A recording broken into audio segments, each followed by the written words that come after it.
Welcome back to Old School Sports and our Out of the Park Baseball 25 series, Can We Save the Oakland A's? And in 2035, we are definitely not saving the A's. The team has been playing really bad in the month of July so far after a very mediocre month of June. And it leaves us only 2 games above 500 at 47 and 45, 13 and a half games behind the Rangers in the division, and we are now 3 games out of a wild card spot in the American League. Got a handful of games left until we get to the All-Star break, but certainly feel like this is a team where we're going to need to do something over the next 3 weeks before the trade deadline to ensure that we can guide these A's back to the playoffs for a fifth straight year. As I noted, we were a game below 500 in June, and we're now 2-6 in July with 4 straight losses. After getting off to a pretty solid start this season, the offense has been solid, ranking 6th in the American League. We're somehow hitting a lot of home runs after struggling to do that through most of this playthrough. But the pitching, a little bit above average, 7th in runs allowed, but certainly not the type of pitching performance we've become accustomed to, particularly with our starters ranking 10th in the league in ERA. Defense is still really good. The 47 and 45 record is right in line with where we should be. But this was a team that was predicted to win 100 games in the preseason predictions. So to be sitting here at 47 and 45 in mid-July is definitely disappointing.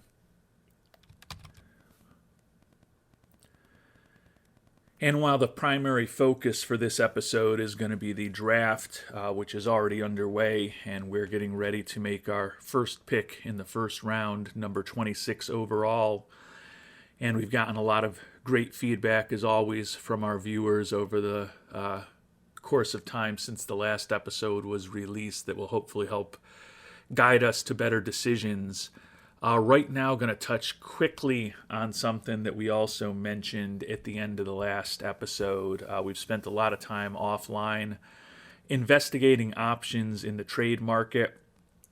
One that was brought up by Avery Shaham in the comments to the last episode was perhaps pursuing Luis Lujan from the Red Sox organization. He is on the market. He is in the final year of a contract, former international free agent signing. He's going to be a free agent, so this would be a pure rental. Negatively, he's fragile as far as his injury proneness. Wants to get paid money, not the best leader, not the most loyal guy. And for some reason, we only had average scouting accuracy on him because it was the OSS. But back to our head scout, the very high scouting accuracy that we should have. And he's not that fast, and he's not that good defensively. So there are a lot of knocks on Mr. Lujan. But one thing that you cannot say about the yard man is that he does not know how to take the ball out of the park. And he is a excellent hitter over the course of his career with a 133 WRC plus. He's led the American League in homers 2 of the last 3 seasons, and with 25 here in mid-July, likely to be contending for the league lead as well. 188 homers and 552 ribbies in just 2,858 at-bats. He would certainly be a big boost for our offense as a rental. And he's definitely a guy that we can get. The price will be high, I think, for a 2.5 month rental.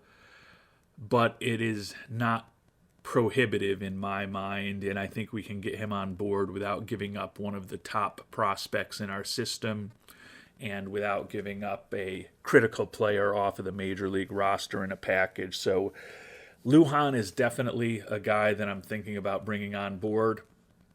But I did also look at other guys who are on the trade block and or not on the trade block. Jackson Holliday would clearly be incredibly interesting, but he's still not willing to waive his no-trade clause. And I don't know that realistically we'd be able to pay what will likely be a extremely lofty price to bring the future Hall of Famer on board.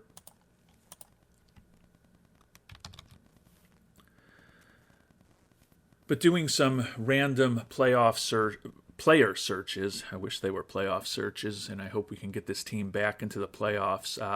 Josh Esterly of the Rockies organization is a guy who is not on the trade block, but I think is potentially attainable. And there's a lot to like about Esterly. 26 years old, still making the major league minimum this year. Great personality, captain personality class, along with a lot of very positive characteristics. Solid defensively with an excellent arm and a pretty good bat over the course of his career. In Colorado, he's put up a 132 WRC plus, which is basically right in line with Lujan. Now, Esterly has been playing half of his games in Colorado. But to be fair, Lujan's been playing half of his games in Fenway Park, and as a right-handed hitter in Fenway Park, his WRC plus this season is much higher than it is on the road. So I think they've both benefited from the parks that they play in.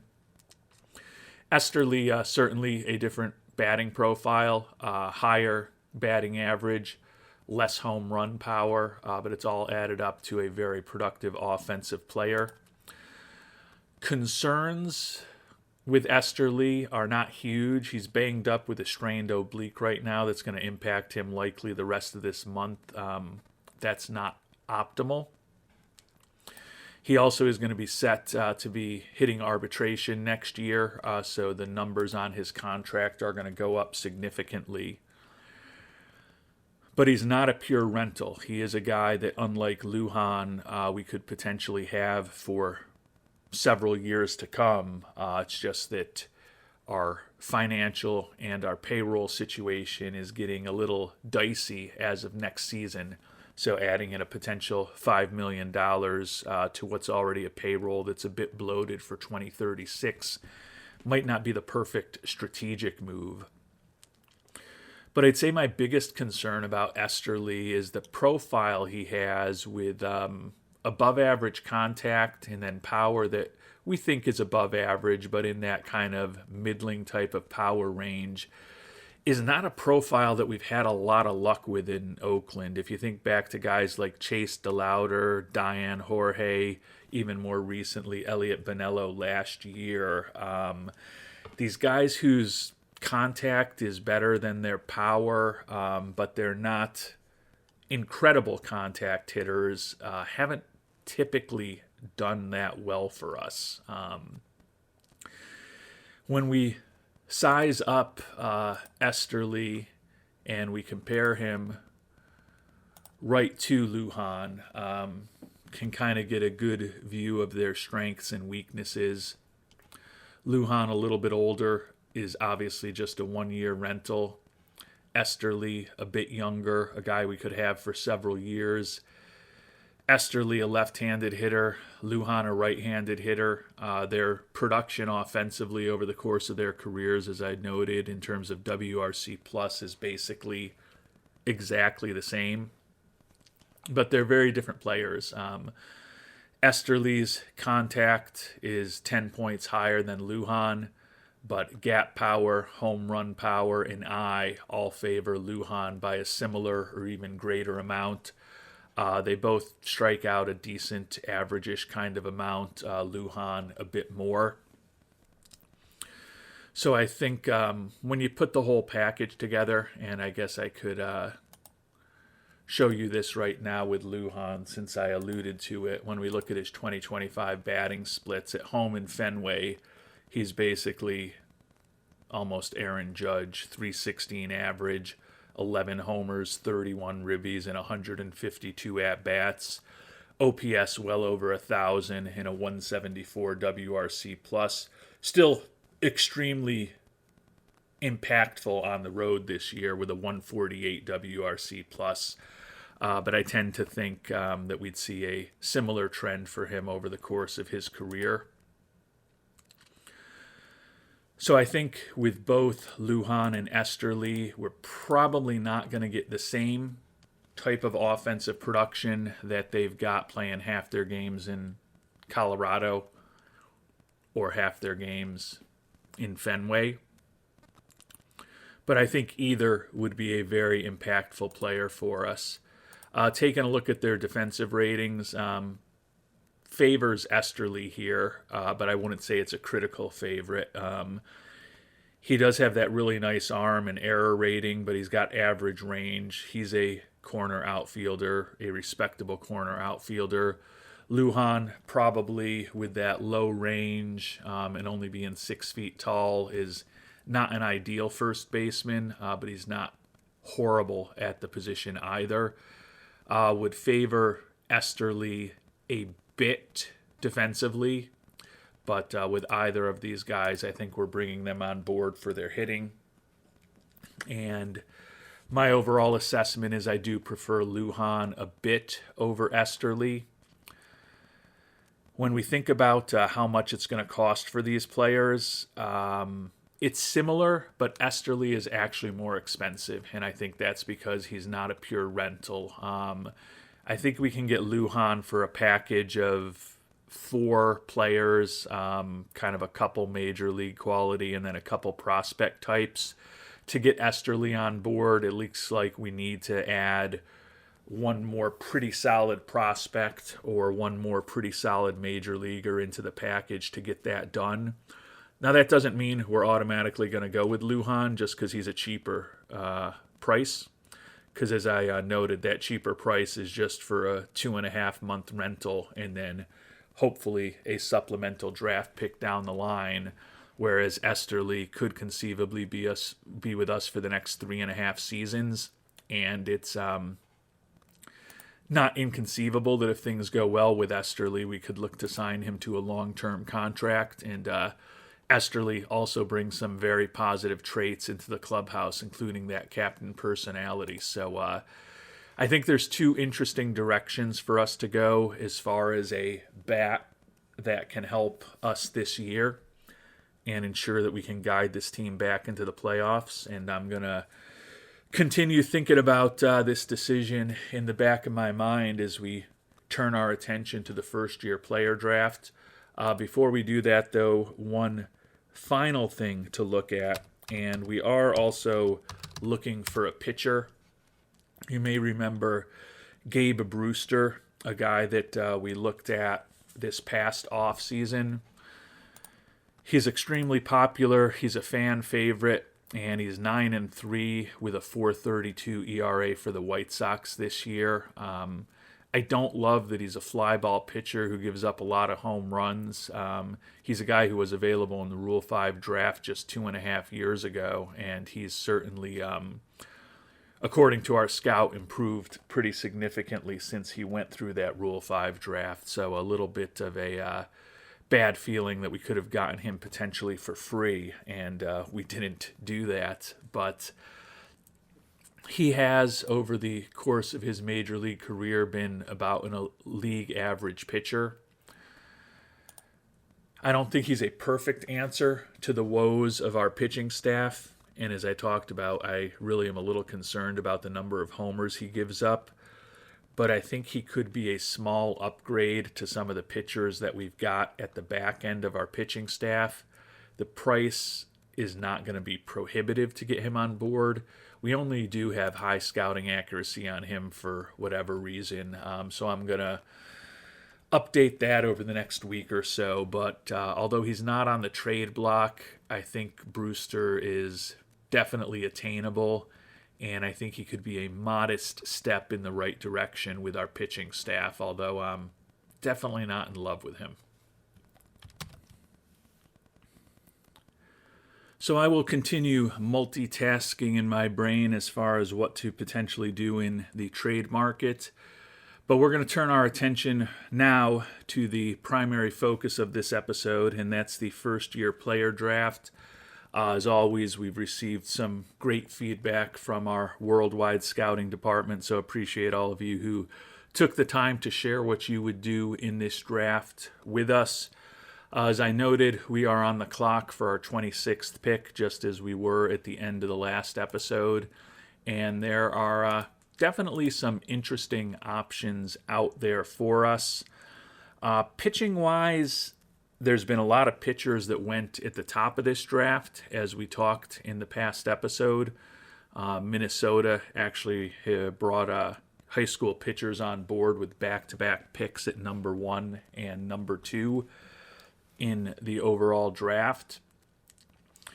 The college players, the college pitchers in this draft don't particularly excite me. Jarek Braxton did mention that he would definitely think about bringing a Jim Benson or a Mike Ramirez or a a Kevin Anderson type on board. These are the 3 college pitchers that we looked at the end of the last episode. I think I've got a little bit of time. Anderson and Benson are both projected to go in the 4th round. I like Ramirez the best of the 3, I think. Likely 4-pitch arsenal, given how he looks at this point.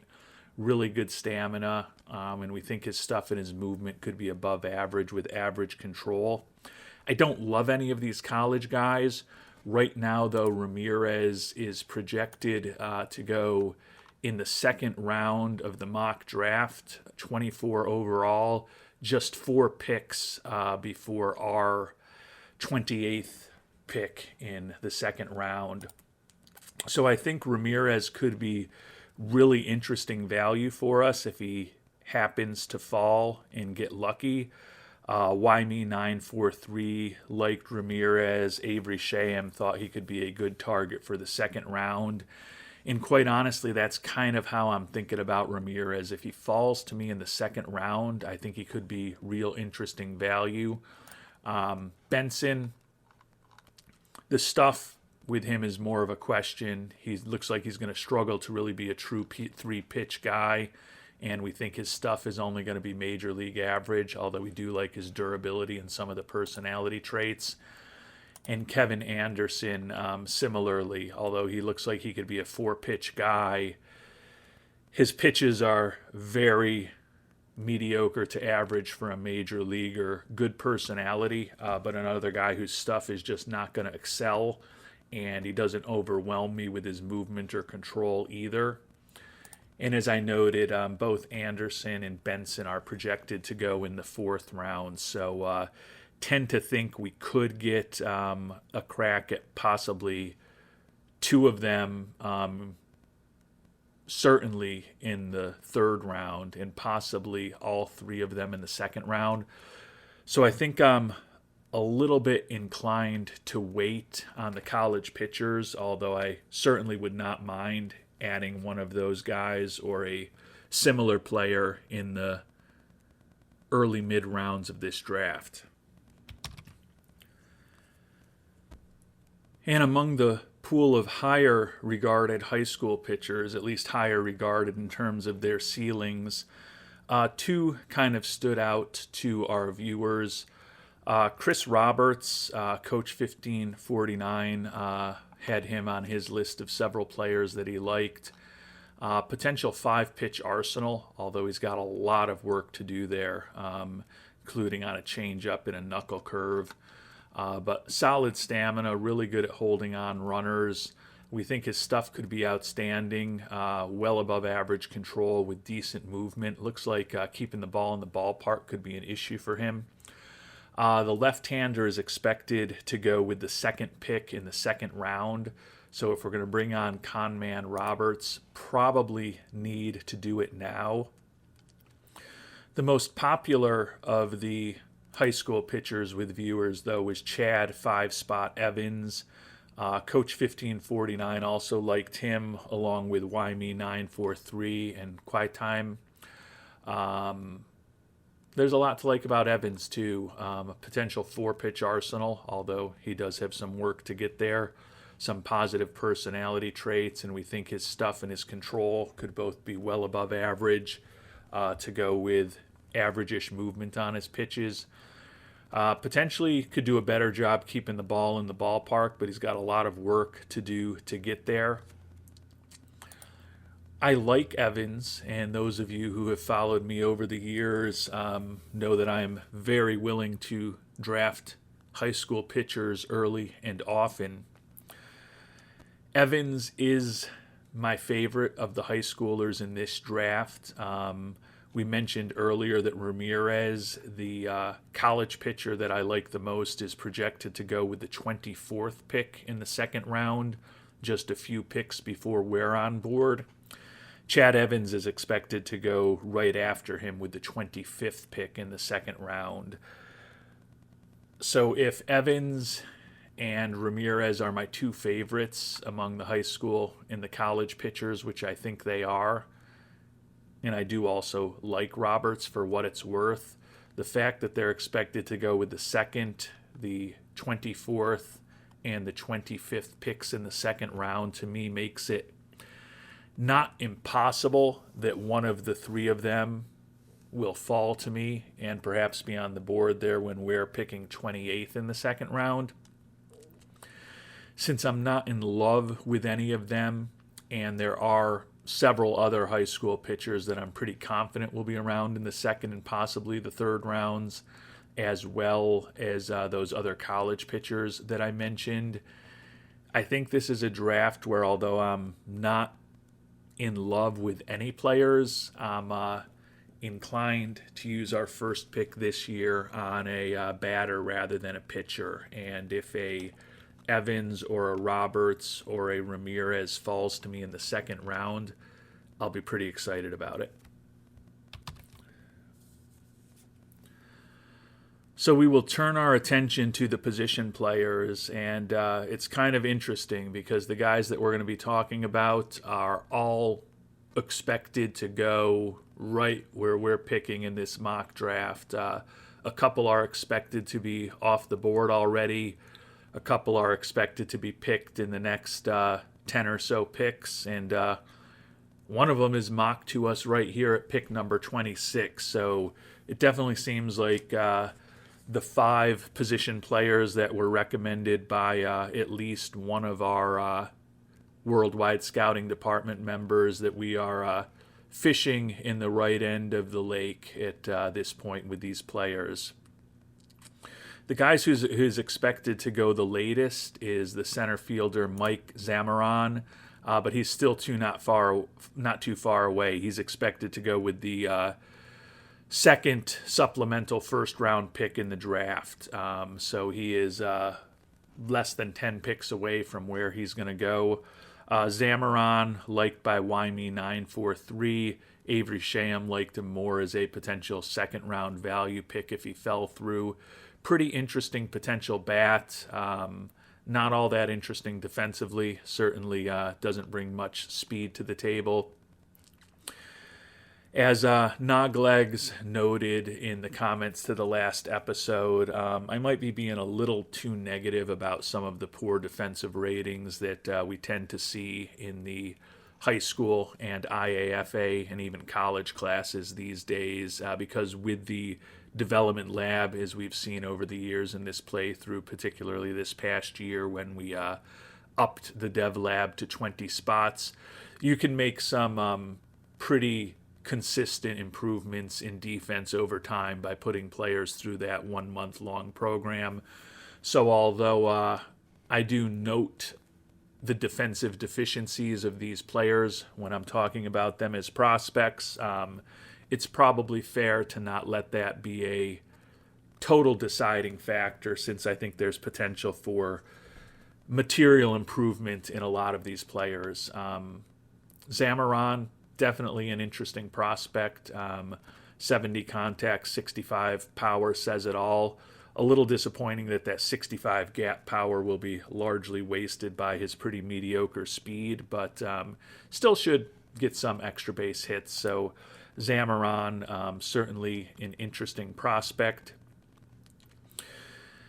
Jim Kenny is a interesting prospect as well. You look at his ceiling, and he's one of the most talented players available in this draft. He's not looking for a lot of money given where he is in the draft. The concerns, though, are that he's got an almost perfectly horrible personality. If he just added in a high financial ambition into that personality that he has, he would be bad at everything that is rated, and that scares me a little bit. Holdor suggested Kenny could be a really interesting value pick in the second round, and I would agree with that. However, Kenny's expected to go with the 29th pick overall, so in all probability, if we're going to bring him on board, now's the time to do it. Given my concerns about his personality, I think we're going to go in a different direction. I mentioned that there were two guys on the board who were already expected to be gone in terms of the mock draft. One is the third baseman, Gene Hartman, another one of the several players that Coach 1549 liked. He was projected to go 22nd overall. Pretty interesting potential third baseman, good home run power, more than good home run power if he reaches his full potential, potentially above average eye, some positive personality traits, and a very good arm over at the hot corner. So he is an interesting player. Ryan Britt is another third baseman that we looked at last episode. He wasn't recommended by any viewers, and I do think in a perfect world I like Hartman a bit more than Britt. I mentioned that I'm hoping some of the pitchers fall to us in the second round, but I would love it if one of these third basemen fell to the second round. I think they'd both be pretty good value there. I do like Hartman more than Britt, and as we said, he's expected to already be off the board, so I think it's pretty unlikely that he's going to fall to us. But if a Ryan Britt were to fall to us in the second round, that could be a pretty interesting consolation prize for us if the pitchers that we're hoping fall all end up being off the board. Another guy who is expected to be off the board is second baseman Jerry Stanton. He was projected to go 24th overall. He is the recommendation of longtime scout Dodo Dude, and a pretty interesting prospect, potentially 65 contact and 65 home run power. Dodo Dude, I think also noted that the defense here can definitely be improved by getting him aggressively into the development lab, and certainly a bat like that with defense that's maybe 10 or 15 points higher across the board if we have 2 or 3 successful trips into the fielding development lab with Stanton over the years is a pretty interesting offensive player. So Stanton also on the short list. But that brings us to one final player that we have received recommendations on, and that's Darnell Selvey. And Selvey is the guy who is projected to go to us right here with this pick, number 26. Selvey is also the consensus choice among the worldwide scouting department this year. Jarek Braxton, Jeansy, Avery Shaham, Wymie943, Coach 1549, Fake Name, Hold Door, Quiet Time, all had Selvey at or near the top of their list, so he is the consensus choice. Center fielder with respectable range, hopefully could do some work on his error and arm ratings if we brought him on board. Decent speed, but not exceptional. But potentially 65 contact, 70 power, and 65 eye is certainly intriguing. Don't know a ton about his personality, and he doesn't have any specific traits that should boost his potential development. But he's a pretty interesting prospect. A bit older. He's going to be turning 19 in about a month and a half from now. But I noted at the end of the last episode that based on a very cursory and initial review, Selvey was kind of the direction that I was leaning. He's certainly the choice of the people. And as it turns out, Darnell Selvey is actually the recommendation of our scouting director as well. So there's a lot that suggests Selvey is the guy. I don't think, unfortunately, a Kenny, a Hartman, a Stanton, or a Zamaron is going to fall to us with our second pick. Would love it if one of them did, or if Ryan Britt, who is not as popular with the viewers and quite honestly not as popular with me, also fell there. That would be interesting as well. But I think between some of the offensive players that we've talked about and the pitchers that we've talked about, it's not impossible that someone interesting is going to sneak through us to the 28th pick in the second round. But we're going to kind of go with a high ceiling guy, pretty clean prospect. The only real knock on Selvey is that he doesn't have any of those personality traits that might give him a boost over time in terms of his development. But given our big investment in player development, the potential use of the development lab, and the good coaching we've got throughout our organization, I think we could still guide him along to the majors potentially, even without any real positive personality traits. And positively, he doesn't have any negative personality traits either, so there's going to be nothing that's really holding him back. So we are going to go with what our scout recommends, with what the worldwide scouting department recommends, and honestly, with what the mock draft recommends and thought would happen as well.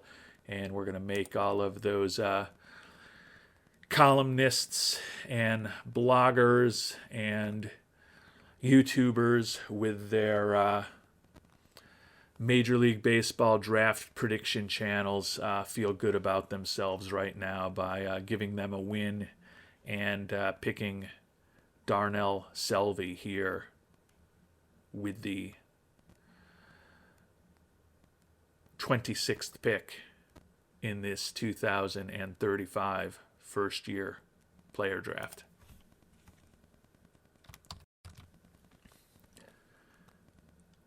And with Selvey hopefully coming on board soon, we'll auto draft till our next pick. Is any of the other position players that we talked about going to fall through to us? I think it's unlikely, but between the position players and the pitchers, I think there's a chance that somebody sneaks to us in the second round. And although this is not a draft that I'm particularly enthusiastic about, and I think many of you have echoed that sentiment in your comments to me, if some of the guys that we've already talked about fall to us in the second round, certainly makes things a little bit more interesting because we also do have a supplemental second round pick not too far behind our first pick. So if we could somehow come out of this with a couple more guys that we've talked about with those 2 second-round picks, a rather uninspiring draft could still be one that's pretty good value for us. But there's a lot that needs to fall right for that to happen. And looks like I had that handicapped reasonably well. Ryan Britt, the third baseman that we didn't talk about as much, was probably the guy that I felt would be the most likely to fall to us in the second round, and he's available. I like him. I don't love him. I think he's good value at a second rounder with potentially excellent home run power and a potentially above average eye. Don't love the defense, but as we've talked about, that can be improved. The bonus demand is not that imposing. My hope is that there might be some pitchers available, and I'm certainly going to be scouting some of these other guys offline as well. But Britt, to me, is not a horrible consolation prize for the second round. But will there be any of the pitchers that we hope might fall to us available? And the answer is yes. The high schooler Chad Evans, who was expected to go with the 25th pick in this second round, is still here at pick number 28.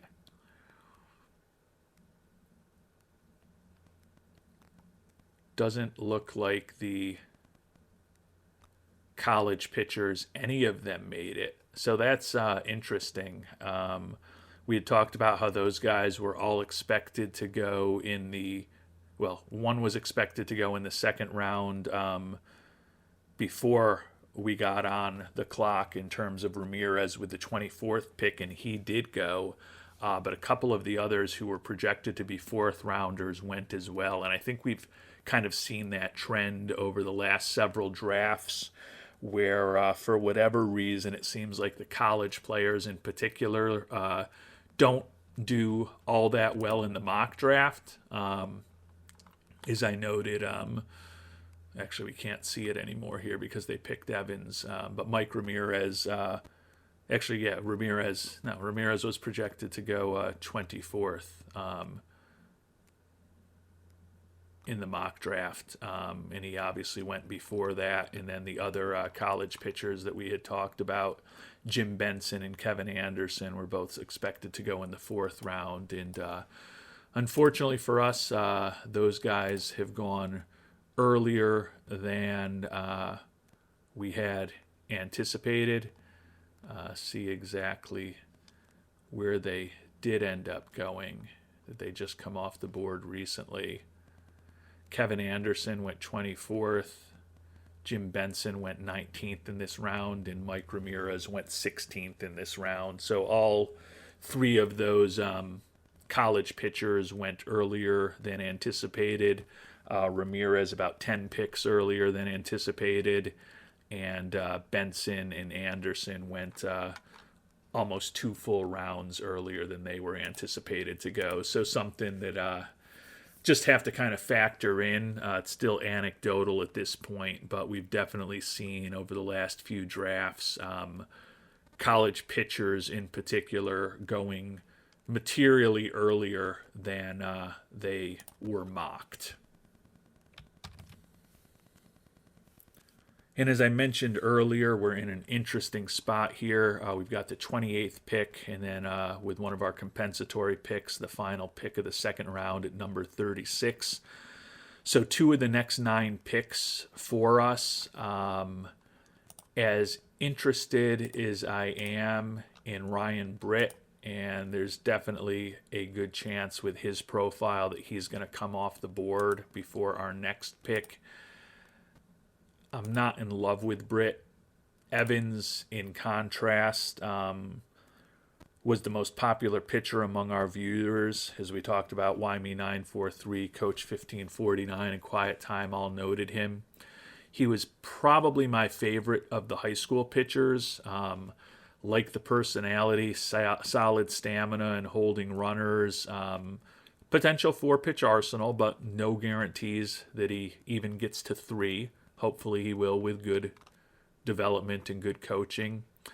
And the stuff and the control should both be well above average. Got some work to do on the movement, but he's got a personality that hopefully can help encourage his development. He is, as we've talked about, already expected to be off the board, even here at pick number 28.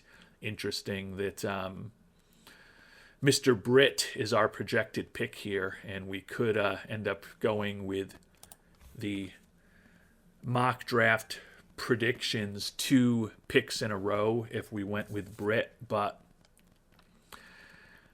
I like Evans a little bit more. I'd love it if Britt falls another 9 picks to us. I don't necessarily think that he will, as the highest ceiling position player on the board, at least according to our scout. But 5-spot Evans, I think, is just as good, if not better value than Britt right here. Our scout, of course, recommends Ryan Britt. But if you were to recommend a pitcher, it would be 5-spot Evans. And although he's looking for a little bit more than slot, we are still going to meet his demand, just try to bring him on board easily. We've got the money to do it, and I think the draft broke reasonably well for us with Evans dropping here to us at pick number 28. And if it turns out that Britt somehow drops to us at the end of this second round, that would be huge for us. Still have a pretty interesting mix of pitchers available. but Ryan Britt is there as well. So this does have potential of becoming a pretty interesting draft for us. I'm going to spend a little bit of time offline just kind of regrouping. Certainly the inclination would be to go to Ryan Britt right now, but before we pick Ryan Britt, we're going to just make sure that we take a little bit more fulsome view of who's available out there. I mean, I don't see us going second round pick with a college closer in J.D. Dale, but you look at that profile, and he's a guy that looks like he could be a pretty useful major league pitcher in the not too distant future. So there's probably some other interesting prospects out there as well. And I have spent some time offline looking at the options, and there's definitely some interesting players, but there's also among both the position players and the pitchers some guys that definitely have some personality quirks. We're going to go with Ryan Britt. We've been talking about him. He's a guy that was projected to go to us with our first second round pick. The fact that he's still on the board with our second round pick in theory means we're getting decent value here. We've definitely struggled over the last few drafts and IAFA periods to bring on potential impact infielders. Britt's obviously got a ton of work to do to reach his full potential, and he is a guy that similar to our first round pick in Selvey, doesn't necessarily have any personality traits that are going to push him to a higher level of success. But I still think the value here is interesting, and although he's more of a third base / first base type than a middle infielder, potentially could be a little bit more balance to our organization. The scout obviously still on board, recommending Ryan Britt, given that he is the guy that he recommended 9 picks ago. So we are going to go ahead and draft Ryan Britt here. We've already made offers to Selvey and Evans, exactly what they were looking for. Britt looking for slot, so we will just give that to him as well. So we're a little bit over slot in terms of Evans, but for a draft that we weren't all that thrilled with, to come out of here with Selvey, Evans, and Britt over the first couple rounds, I think is pretty interesting. And there's definitely some guys in the back of my mind that I am hoping will fall to us in the third round, among not only these position players, but some of these pitchers who are available as well. There's some interesting guys out there, and we'll see if we maybe get lucky. And there are some of the pitchers that we hoped might fall to us available. Rob Schmeising is impossible to sign, given that we're trying to guide the team to a 5th consecutive playoff berth this year, and right now we are failing in that goal. And given that we don't have nearly the money available this year that we had last year, I think an impossible to sign guy is a little bit aggressive for us. Clint Travis, not the greatest personality, not really at the top of my list, and could say the same thing about Julio Rosario. I think I like his skill set as a pitcher better than Travis, but the low leadership, adaptability, and work ethic are potential red flags with him. And apologies there if you heard the dog starting to bark in the background, and you may hear some additional barks from our canine friend, as there is a religious group that is sharing their faith in the neighborhood right now, and our dog does not seem to be very enthusiastic about that. But the last starting pitcher available is Dan Jorgensen. And he's one that I kind of like here in the third round, was one that I was hoping might fall through. Potentially really interesting stuff if he develops the slider, curve, and change, which certainly aren't guaranteed to complement his cutter. Movement and control, we think top end are only average for a major leaguer. But if he achieves that with above average stuff, good stamina, excellent at holding on runners, some positive personality traits, although admittedly the financial ambition being low isn't necessarily going to help him all that much in development. But he's an 18-year-old ground baller pitcher, ground ball tendencies, already throwing in the mid 90s. Pretty interesting left-handed arm. He's one of the guys that I thought might fall through to us, or I didn't necessarily think he would fall through to us, but hoped he might fall through to us here in the third round, and he is available. But there's also some interesting batters, and I'll walk through at least the more highly regarded position players right now. Chris Zimmerly, a center fielder, is a guy that I liked, was hoping he would fall through as well. Switch hitting center fielder, a pretty balanced potential offensive profile. Has more speed than a lot of players we've seen in this year draft. Decent outfield range, high intelligence. He's not all that different from Selvey, with the good outfield range, some work to do in terms of the error in the arm. Selvey's bat is a bit better, but Zimmerly's got better speed. He's probably one of my favorites of these guys that we're going to be talking about. Danny Menachini, a catcher, pretty interesting potential bat, decent speed for a catcher, average-ish catcher defensively, most likely. But with that hitting profile, if he met his full potential, could be a pretty interesting catcher. And for a catcher, very decent speed. Don't love the low leadership and the fact his mind tends to wander. But with a third-round pick of a high schooler, you're probably not going to get everything you're looking for. I definitely like Menachini better than Bobby Williams. The low leadership, loyalty, work ethic, the high financial ambition, less speed, not quite as good an arm, although Williams' bat is arguably a bit better. He's also faced a poor level of competition as a junior college freshman, a little less interested in him.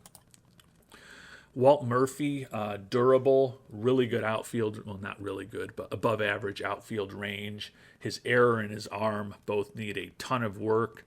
Does have some positive personality traits and good speed, although his instincts on the base paths are mediocre to poor. Potentially interesting bat if he fully developed, is durable. Interesting prospect to me. I think I like Zimmerly a little better, but not bad. Eddie Bronzo, another guy whose personality is just going to be an issue for me.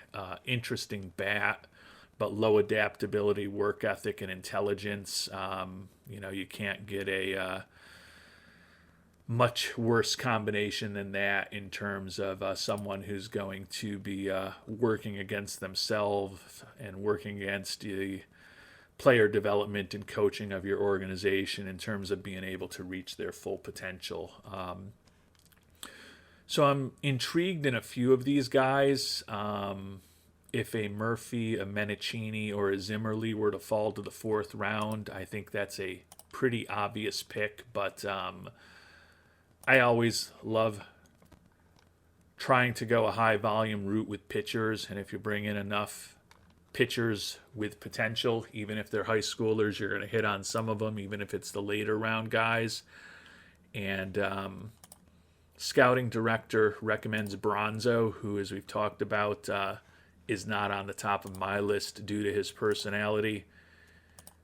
If we were going to go with a pitcher, though, it would be Jorgensen, and we're going to bring Dan Jorgensen here on board. I think he's a nice supplement to Evans, the first second round pick, another high school starting pitcher. If one of those two guys makes it as a solid major league pitcher, it'll be a pretty productive draft for us, and we'll try to get the numbers going in our favor. And as I talked about, we'll roll the dice that maybe one of those other position players will fall to us in round number 4. And we'll take a quick look. And we do have one of them there, Danny Menachini. Is a fourth-round pick. I don't hate him. I would have loved if one of the center fielders was still around, but to be honest, that's probably not the top of the list of what we need to do, with the fact that we took Selvey with our first pick of the draft, and we've picked a lot of outfielders over the past few years. So always like to supplement in with the most talented player rather than thinking about need. We perhaps saw that taking Jorgensen in the third round, so I wouldn't have been averse to taking one of the center fielders if they were there here in the fourth, but still think we're going to have some interesting options to think about. And pitching-wise, Travis and Schmeising still around. Travis is fine, but I'm not in love with him. I like Schmeising a little bit more just because that arsenal could be incredibly imposing. Seems like he's pretty committed to Duke. I don't think I take Schmeising here in the fourth round. As we talked about, we don't really have the money to potentially bring an impossible to sign guy on board. But sometimes the demands for those impossible to sign guys are $6, $7, $8 million. They're not always $13, $14, $15 million, particularly if you wait into mid to late August. I tend to think a very highly regarded high school pitcher who's committed to Duke is likely to be in that higher range and probably not practical for us. But if he lingers on the market long enough, maybe we take a stab at him just for the fun of it. But right now, fourth round, I kind of like Danny Menachini. I don't know that he's more than a backup catcher with a decent bat, but he's not embarrassing in terms of his defense, and that could get better. If he reaches close to his full potential, the bat is certainly interesting for a catcher. And I like the fact that he's not a complete sloth on the base paths, as most catchers tend to be. So will Menachini ever be a major leaguer? Who knows? Is he worth taking a flyer on in the fourth round? I think so. Scouting director recommending left fielder Jorge Zambrano. This is actually a guy that I haven't talked about that I probably should here.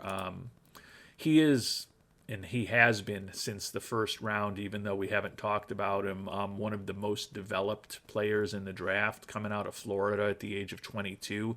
Not that he's incredibly developed at this point, but he's closer to the major leagues than just about any other position player in this draft that at least was available when we were picking 26th.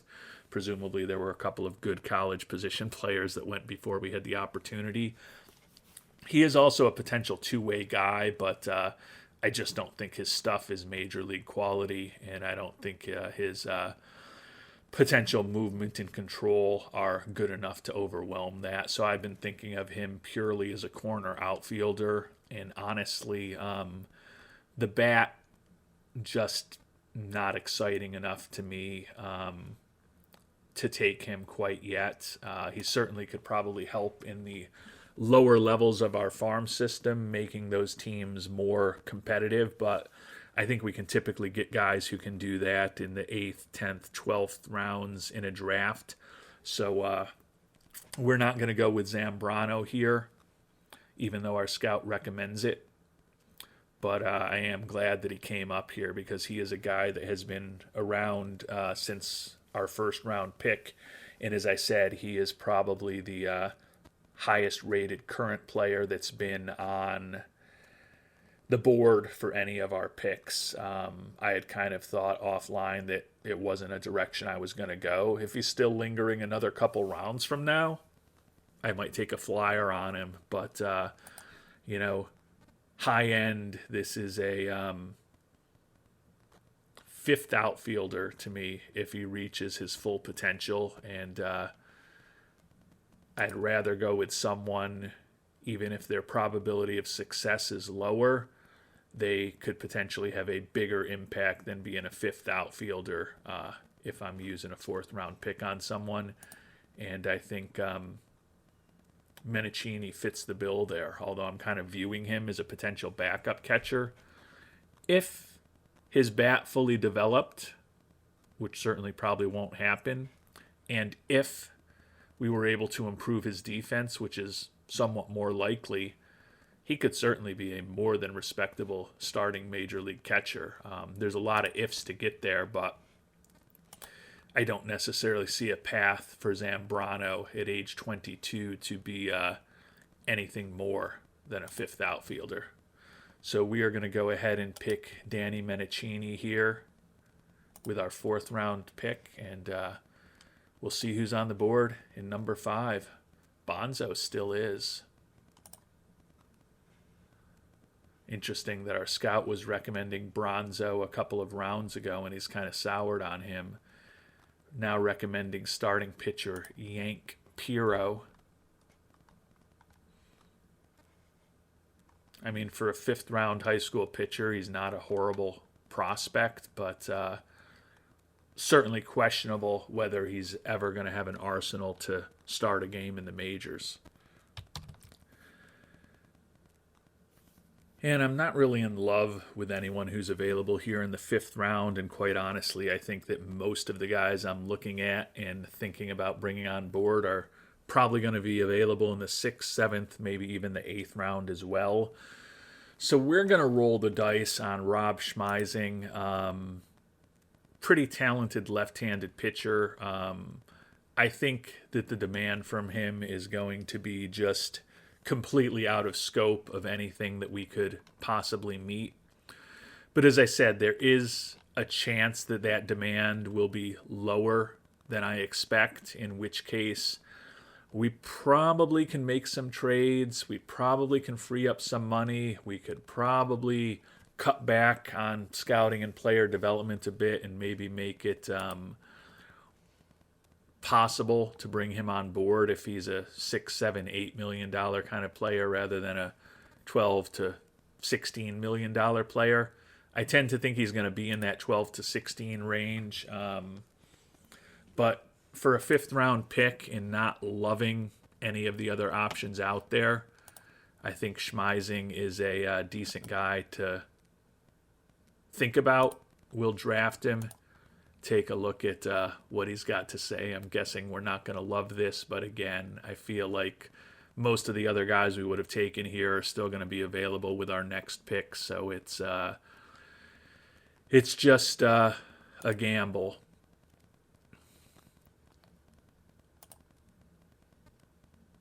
And he says he's looking significantly above $12 million to consider signing, so not anything that we're going to do anything with right now.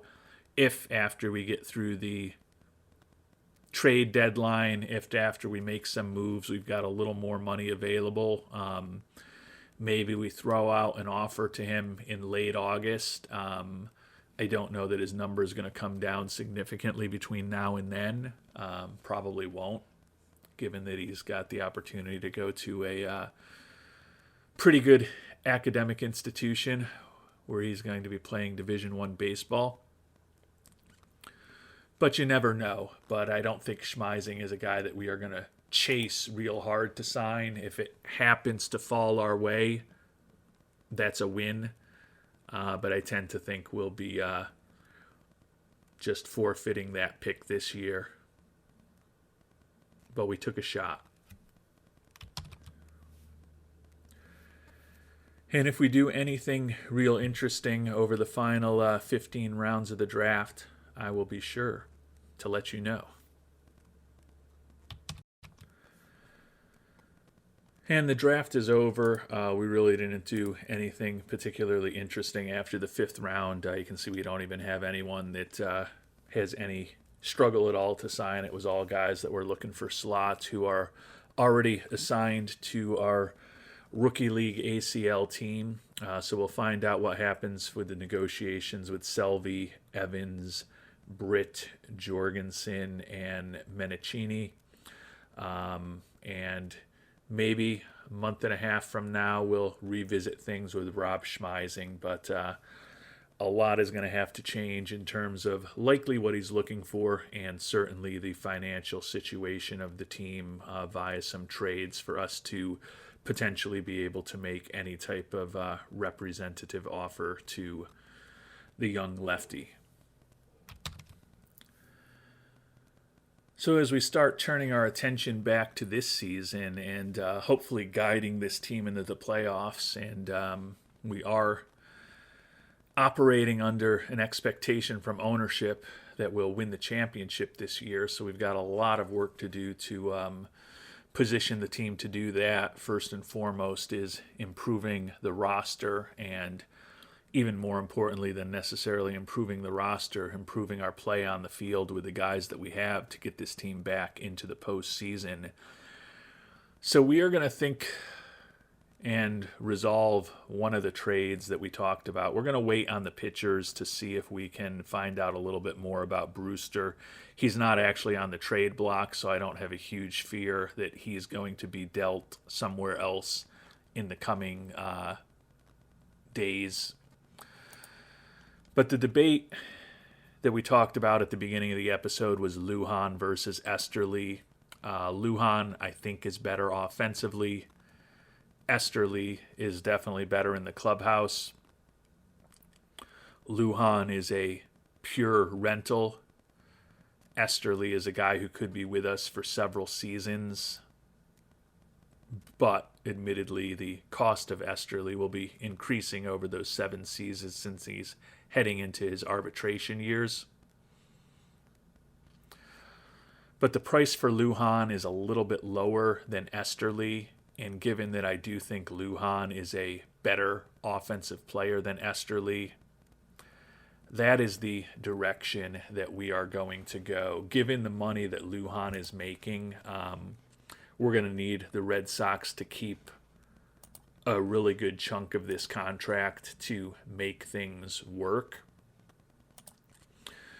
We'll start off just looking at a trade where, if they retain only 50% of it, the only guy that gets the deal done for us is Brady Harris, a guy who's making decent money this year and is an important outfielder for us.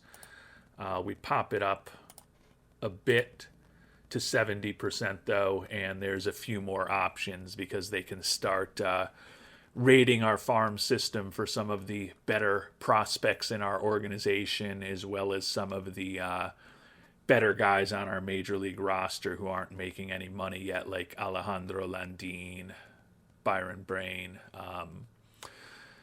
But I don't know that I really want to give up a good major league player or one of the top prospects in our organization for Lujan. But I think kind of going into that secondary level of prospects along with some other useful guys, there is a deal that we can make that will get this done. And a key guy that the Red Sox seem to like as far as a prospect that will help get the deal done is the first baseman Otavio Solhes. He was an international free agent signing of ours in 2031. He was not a top IAFA signing. A guy that we gave $250,000 to was one of our supplemental guys in that class that we felt improved the class. There's a lot to like about Solhes. He's already got a captain personality, high leadership and work ethic. 6'2" with those defensive ratings, a very good potential first baseman, and he is a guy who could also play other positions in the infield, notably second base, and he could still get better there. The bat is potentially useful at the major league level if he gets to that 60 home run power. He's 22 years old, and he's hitting .275 with 22 homers and 73 ribbies and just 244 at-bats for us in A-ball. He's also durable. So he's a prospect that I like, but is he one of the top prospects in our organization? No. Even with some defensive improvements, he's probably borderline for a guy that I'd want to play at second base. But if he improves a bit with that bat, he certainly becomes more interesting as a second baseman. I really like the captain personality, but when we look at who gets this deal done right now, it's guys that I like more than Solhez. If we add Solhez into the deal, you'll see that that opens up a lot more other guys that, from a practical perspective, will help us get this deal done, and makes it, in my mind, more reasonable to try to bring Luis Lujan on board to give us a boost as we try to guide this team back into the postseason. And Solez is certainly the most interesting guy. We had to include some veterans in our organization in Cooper Herpy, Chase Petty, and Anthony Volpe, who hasn't had the career that Yankees fans would have hoped from him. And then the other guy to get the deal done, and this I don't think is going to shock anyone who's been following us over the last few episodes and honestly over the last couple of seasons, to open up a spot on the 26-man roster for Lujan. We're going to include Kevin Stubblefield in this deal. Just a guy that hasn't worked out the way that we had hoped. He came up with no major league experience and was the ALDS MVP for us in 2031. But since then, he's been in the majors more often than not over the past 3.5 years for us. He's got almost 1,000 major league at-bats at this point, and he's a .249 hitter with a 97 WRC plus, about a win above replacement. On paper, he's got good speed, but he's stolen 16 bases over the course of 4 seasons. He's gotten a little bit better defensively after he had some success in the development lab this year, but he's basically still a first baseman / DH and a competent first baseman at best. And the bat just hasn't developed the way that we would have hoped. For him to be a valuable player for us, he's got to be more productive offensively. Former second-round pick, stinks to give up on him, but he's into the guaranteed years of this contract now. Obviously, $2 to $3.5 million, which he'll be making the next 5 years, including this season, is not a crippling amount even for the A's, but for a guy who's basically barely above replacement level, he's 26 years old. I don't think a switch is just magically going to be flipped with Stubblefield. As we talked about in previous episodes, there was the point made by James that more playing time for Stubblefield could certainly help him perform better, and I think that's true.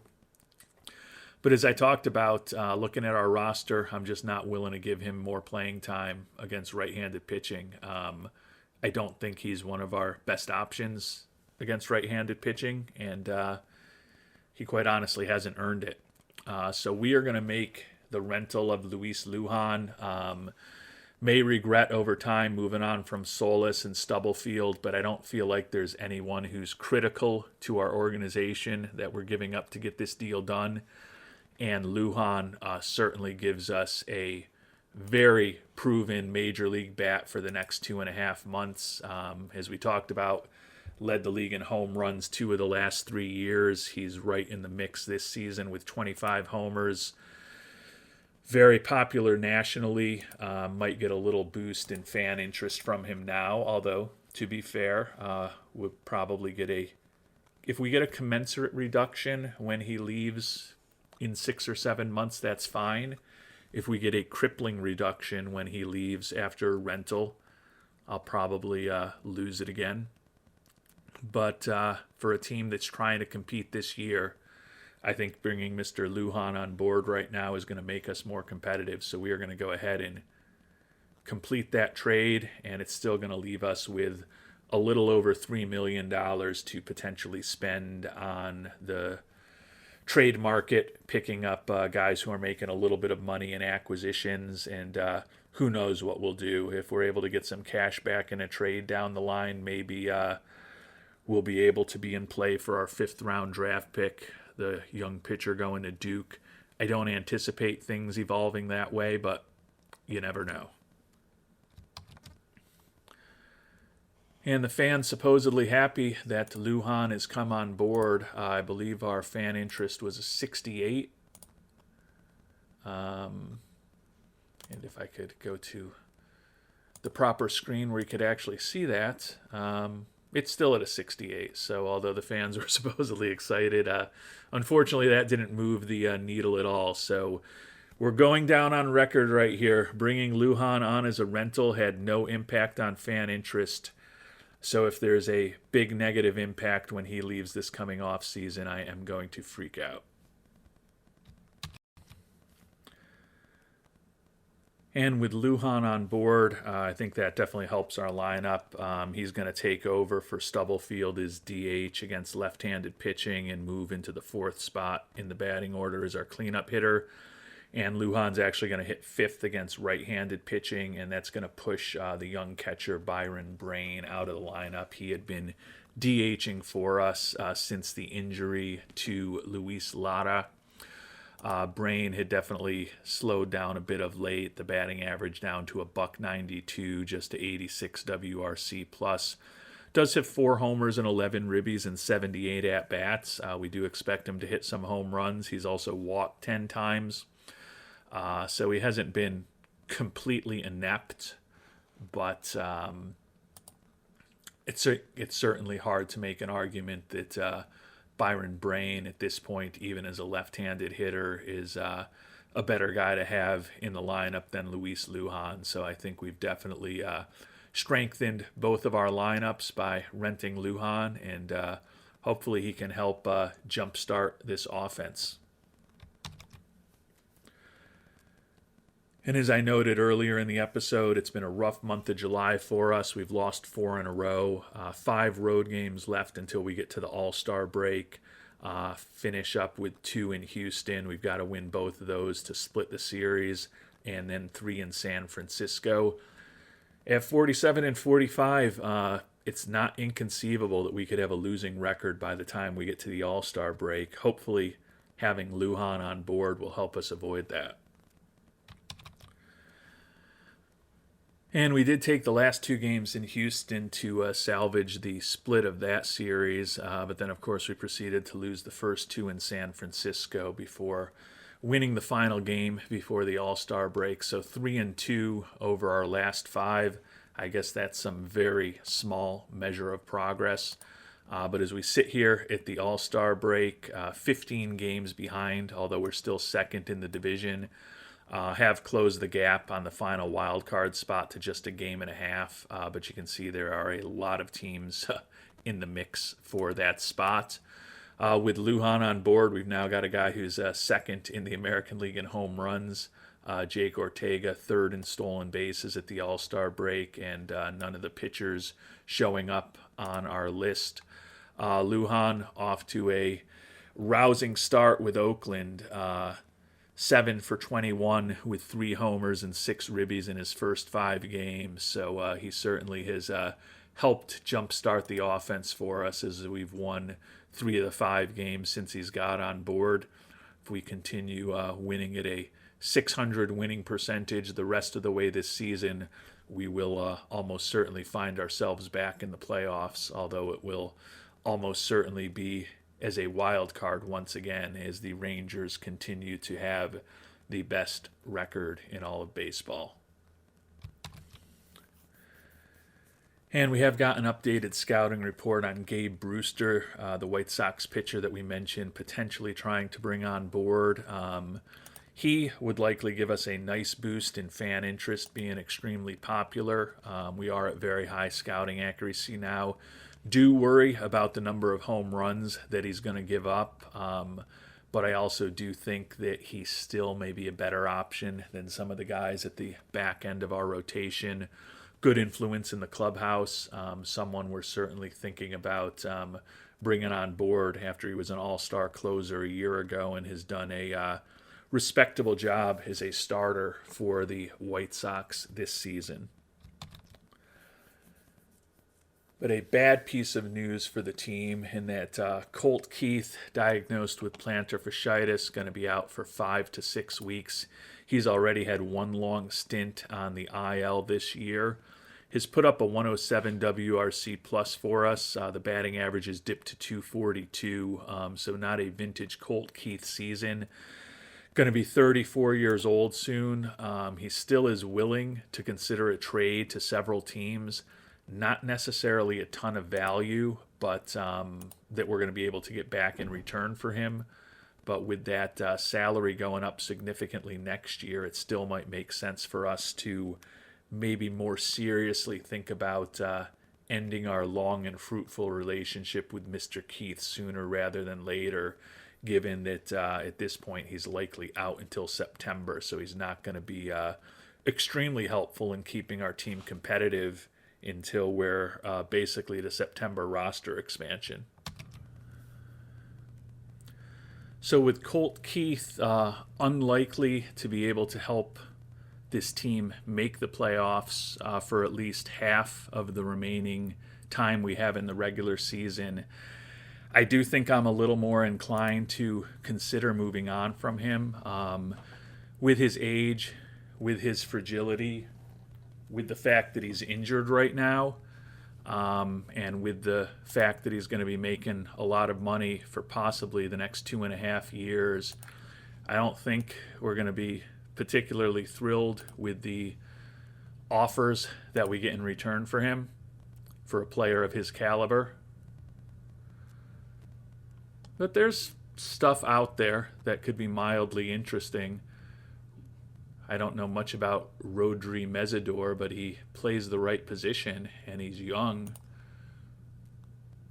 I mean, that's not horrible. I mean, he's fragile physically, but he's got that higher contact, lower power combination that hasn't worked out incredibly well for us, but he looks like he's close to ready for the majors. He's making a lot less money than Keith would be. He's never played in the majors yet, although he's got 97 days of service time, so I'm assuming he was on the 60-day IL while on the 40-man roster at some point with a pretty serious injury.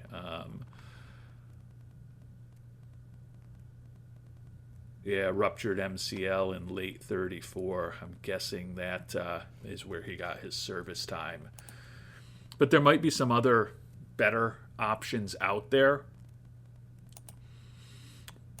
But at this point, I think Keith, more than being someone who's going to get us a ton of great assets in return, is largely a salary dump type situation. Zach Neto, and I know that we've talked about this in previous comments. Who was it that brought up Mr. Neto? I had to go back and look, but it was our old friend Wymie943 who brought up Zach Neto, a similar age to Colt Keith, and he's having a really nice year this season with a 135 WRC plus, admittedly in a small sample size for the Reds. But he's wrecked physically at this point, and although he's been very productive offensively this season, over the course of his major league career, he's put up a 97 WRC plus. Now he's actually one of the odd players who's been more productive offensively in his late 20s and early 30s than he was in his mid-20s. But I don't know if that's the right way to go.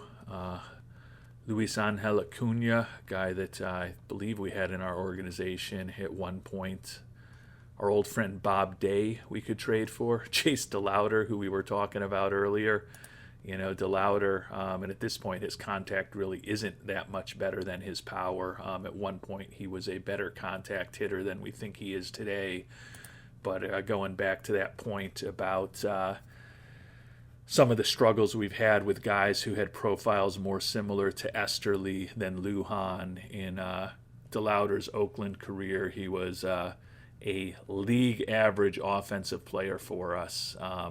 but for a corner outfielder slash first base type, we were hoping for more than that at times. But in his defense, he was the ALCS and World Series MVP for us in 2029 when we won our lone world championship here in Oakland. So despite the fact that he wasn't always great in the regular season, he still will forever be remembered in Oakland A's history. So have some interesting things to think about as we try to get ready for the trade deadline, and we'll be covering all of that in our next episode.